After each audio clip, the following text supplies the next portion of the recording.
Ketiga pasangan calon presiden dan wakil presiden Anies Baswedan Muhaimin Iskandar, Prabowo Subianto, Gibran Rakabuming Raka, dan Ganjar Pranowo Mahfud MD bakal melakukan kampanye akbar terakhir pada hari ini 10 Februari 2024. Dua pasangan calon presiden dan wakil presiden dijadwalkan menggelar kampanye akbar di Jakarta. Pasangan Anies Baswedan Muhaimin Iskandar berkampanye di Jakarta International Stadium JIS, sedangkan Prabowo Subianto, Gibran Rakabuming Raka memilih stadion utama Gelora Bung Karno. Beda dari Anies dan Prabowo yang gelar kampanye terakhir di Jakarta, Ganjar Pranowo Mahfud MD memilih mengadakan kampanye akbar terakhir di dua kota, yaitu Solo dan Semarang, Jawa Tengah. Kampanye akbar pasangan Capres Ganjar Mahfud MD bertajuk Hajatan Rakyat akan digelar pagi di Solo dan siangnya di Simpang 5 Kota Semarang. Semarang sebagai ibu kota provinsi dipilih sebagai tempat penutup kampanye Ganjar Mahfud untuk meneguhkan Jawa Tengah sebagai kandang banteng.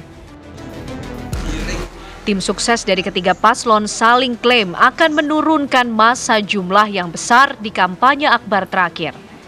Lantas, apa alasan tim sukses para paslon memilih lokasi kampanye akbar pamungkas tersebut? Benarkah unjuk kekuatan massa di kampanye akbar terakhir sebagai strategi untuk meyakinkan publik? Siapa yang paling berpengaruh banyak mendatangkan massa saat kampanye akbar? Tim TV One mengabarkan.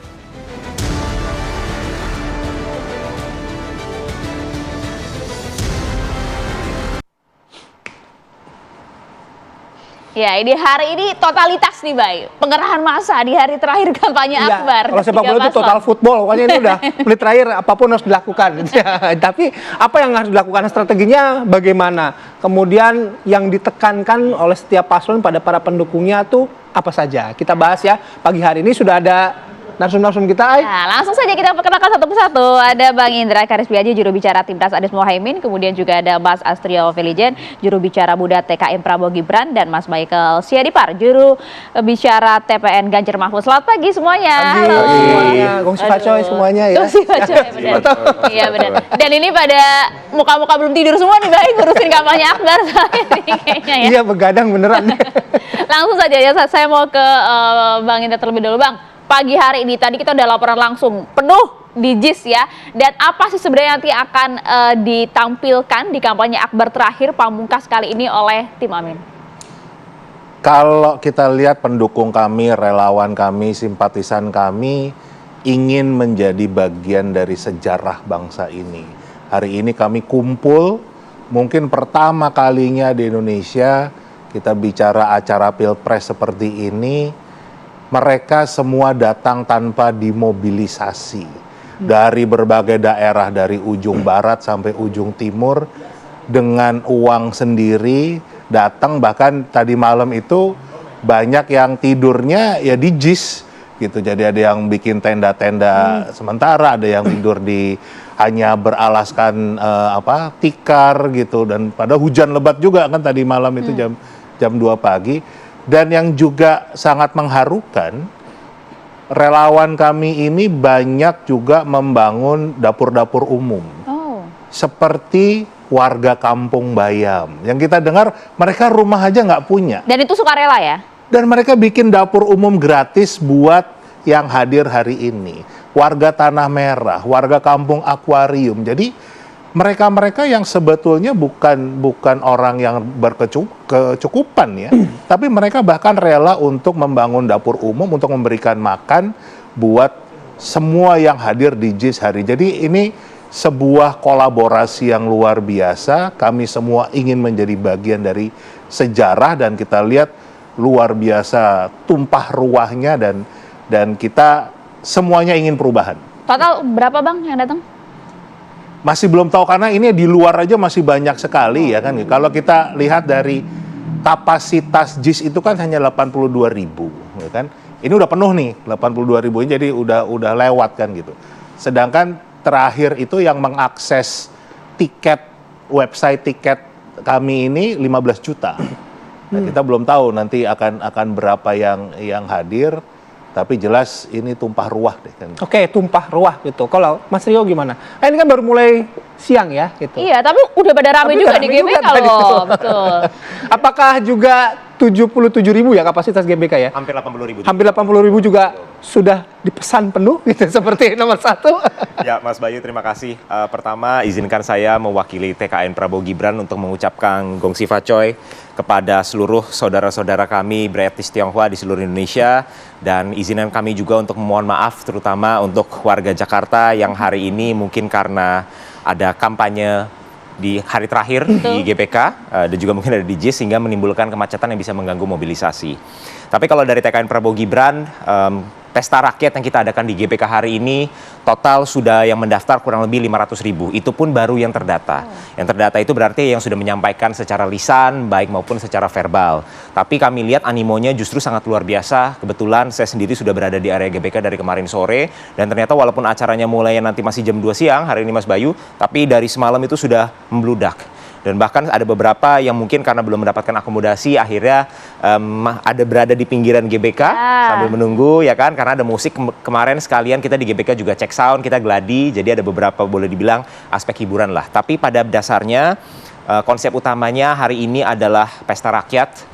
Kalau kita berbicara pesta, berarti konsepnya ini adalah kita berpolitik dengan riang gembira, kita berpolitik dengan adem, itu yang ditonjolkan. Lalu yang kedua, elemen yang terpenting adalah ini adalah pesta milik rakyat Indonesia.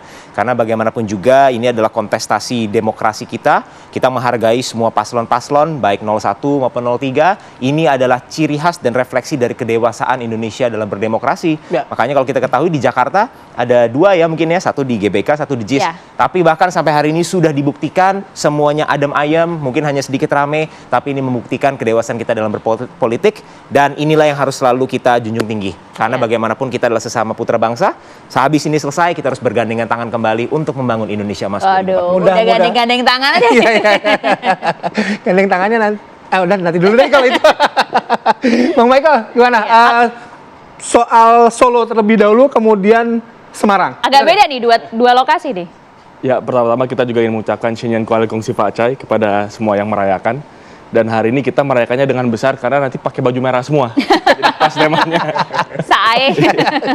Dan kita berencana untuk membuat acara besarnya itu di 2 kota yang berbeda, betul tadi disampaikan, yaitu di Solo dan kemudian di Semarang. Karena kita melihat masih banyak antusiasme masyarakat yang mau ketemu. Jadi daripada kita pusatkan di satu tempat, kalau bisa 2 kenapa enggak? Toh kan kali ini kita dapat bagian wilayahnya adalah Jawa Tengah. Jadi kita mengambil di Solo, kemudian lanjut nanti siang dan sore di Semarang. Dan harapan kita, ini kan Solo dan Semarang juga sebenarnya cukup di tengah. Di mana nanti yang datang bukan cuma dari Jawa Tengah, mungkin dari Yogyakarta juga bisa datang, Jawa Timur, Jawa Barat juga bisa datang. Jadi kita melihat ini sebagai titik pertemuan akbar untuk para pendukung Ganjar Mahfud. Dan kita berharap ya nanti pasti ada banyak pergerakan massa, dan mungkin juga bisa menyebabkan kemacetan bukan cuma di jalan-jalan yang ibu kota ya, tapi juga di jalan tol nanti. Jalan tol itu bisa macet mungkin karena ada banyak orang yang akan lalu lalang, ada yang ke Solo, ada yang ke Semarang. Nah, kalau bagi kami kesempatan kampanye akbar ini adalah sekali lagi Pak Ganjar Pranowo kan Gubernur Jawa Tengah 10 tahun. Dan kita melihat bahwa beberapa minggu ke belakang ini ada banjir bansos khususnya di Jawa Tengah gitu. Jadi bagian dari kita, upaya kita untuk mengingatkan kembali bahwa kita punya sosok yang membangun karirnya dari bawah dan punya kontribusi besar terhadap masyarakat, khususnya di tempat di mana beliau menjabat, yaitu di Jawa Tengah. Itu dia. Ya. Mengapa kemudian Solo dan juga Semarang? Apakah untuk pembuktian kekuatan dan juga mengamankan massa di Jawa Tengah? Bahwa Solo adalah Ganjar Pranowo. Solo. Ya, ini akan jadi pembuktian. Kita akan lihat nanti tanggal 14 Februari. Kita punya keyakinan bahwa Solo, Semarang, Jawa Tengah itu tetap adalah basisnya pendukung Ganjar Pranowo. Oke. Nah, soal saya balik lagi ke Bang Indra ya, terlebih dahulu. Bang, soal tadi diakses 15 juta begitu, kemudian 82.000 ya, kapasitas 82.000. Nah itu kan jadi diskursus ya, sebenarnya saya sih nggak pengen nanya tapi harus nanya. Itu kan jadi diskursus ya, kok kapasitas 82.000 kamu bukan menjual ya, memberikan tiket sampai 15 juta itu. Bukan nah, itu jadi diskursus kan ya? di medsos lah minimal gitu. Bukan memberikan tiket, itu tiketnya sesuai dengan jumlah tempat duduk. Tapi kan yang mengakses, yang mau istilahnya mendaftar Ya. itu 15 juta. Bukannya 3,5 juta tiketnya? Itu waktu hari pertama.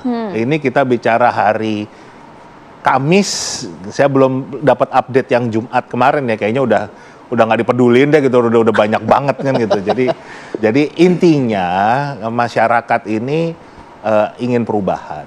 Jadi ingin mendukung perubahan karena mungkin merasa banyak hal-hal yang memang perlu diperbaiki kan gitu. Dan hari ini juga tadi seperti saya sampaikan, kalau warga Kampung Bayam, warga Tanah Merah itu mampu untuk berbuat pada sesama, memberikan makan gitu.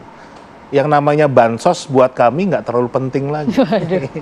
Ya kan? Artinya ini justru menunjukkan kalau pendukung 01 itu bukan yang mudah dibayar dengan bansos. Anti bansos 01 memang? Bukan anti, tetapi menunjukkan kalau dengan kita berkolaborasi, kita saling dukung, kita saling membantu itu, kita bisa membangun negara ini dengan baik. Kan? Tapi kan kewajiban negara Bang untuk memberikan itu. Betul, poinnya adalah kita kan menunjukkan, tadi kita tahu kan warga Kampung Bayam itu mereka yang nggak punya rumah. Oke. Bisa bayangin nggak orang yang nggak punya rumah mampu memberikan makan gratis. Jadi nggak usah nunggu APBN dulu makan ngasih gratisnya. Antar mereka sendiri bisa kan gitu ngasih mendukung satu sama lain. Ini satu hal yang patut diapresiasi. Kami juga mengucapkan terima kasih pada semua pendukung kami, sangat membanggakan. Dan disinilah tadi yang saya katakan bagian dari kita membuat sejarah baru. Ternyata bisa loh masyarakat Indonesia tanpa dimobilisasi, tanpa dikasih transport, bahkan panitia nggak ngasih makan, tapi kita bisa saling memberikan, mengisi satu sama lain. Itu suatu hal yang luar biasa dan sejarah yang mungkin baru pertama kali terjadi di Oke, bumi. karena tadi Bang Indra menyebutkan soal makan gratis. Nah, soal program makan gratis juga ini akan menjadi andalan yang disampaikan Pak Prabowo nanti di GBK. Nah, kita bahas nanti ya. Kita harus jeda dulu soalnya ya. Kami akan kembali sesaat lagi.